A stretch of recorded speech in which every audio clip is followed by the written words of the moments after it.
In the Moats household, there never was a time when Kathryn was not expected to attend college.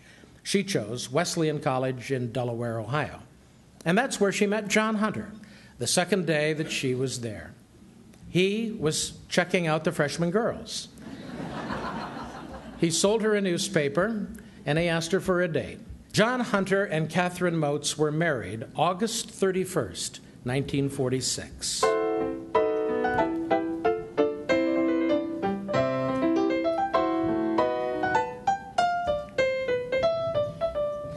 Clarence Moats and John Hunter had a successful business relationship. John had become president of First Akron in 1950.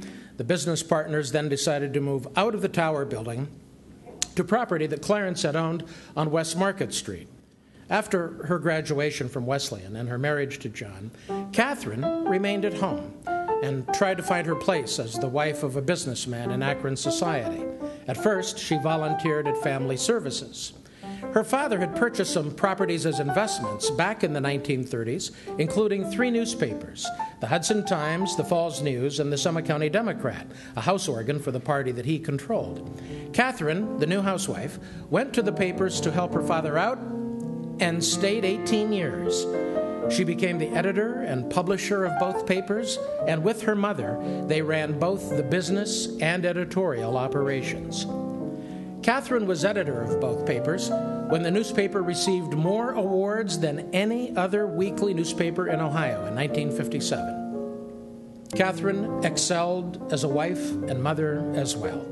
In 1950, David Hunter was born. Jim came along in 1954, and there's a photo here of the boys that I selected because the bike is really way cool, don't you think? And Ann was born in 1963. The Hunter family grew in their home in Silver Lake, they grew in their businesses, and they grew in their joint activities in the communities. David, Jim, and Ann still maintain the historic properties that are now in the hands of a 4th generation. But her accomplishments on behalf of women in this community have been substantial. And tonight, as you heard Diane Shirey say, there are women in this room who are grateful to her for their professional lives, their careers, which they may never have had except for Kathryn's initiative and creativity. So in 1964, Kathryn became the creator and facilitator for the University of Akron's first women's program, and it was the first in Ohio aimed at new majority students returning to education and/or employment. The program, Women Plan for the Second Half of Your Life, received recognition for being on the cutting edge of programming for women. She brought men and women careerists into her classroom for women to hear and to question. And she taught the women in her classes how to write and build a resume and how to value the work they did as wives and as mothers, as volunteers, and more importantly, how to translate those skills to the business world.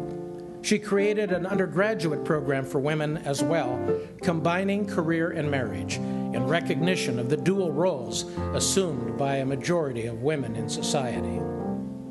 She taught these classes for 18 years.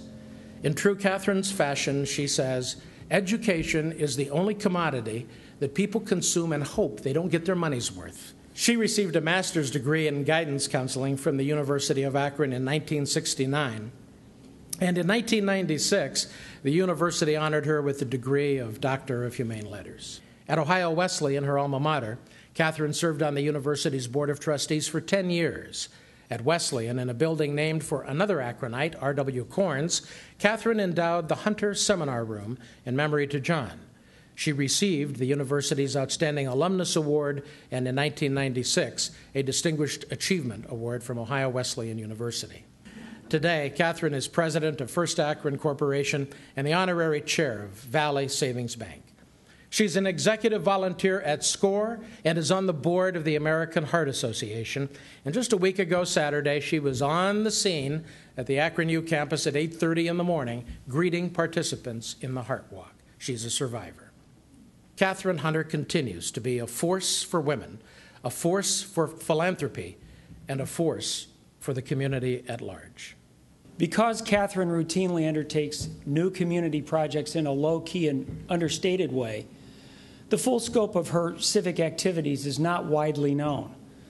Several times each year, I am surprised to learn for the first time of new activities in which Kathryn is involved. And while this community, taken as a whole, may have a collective understanding of her good works, because Kathryn is quietly active in a broad array of community activities, it's still unlikely that any one of us has a full understanding of her community, of her lifetime of community service.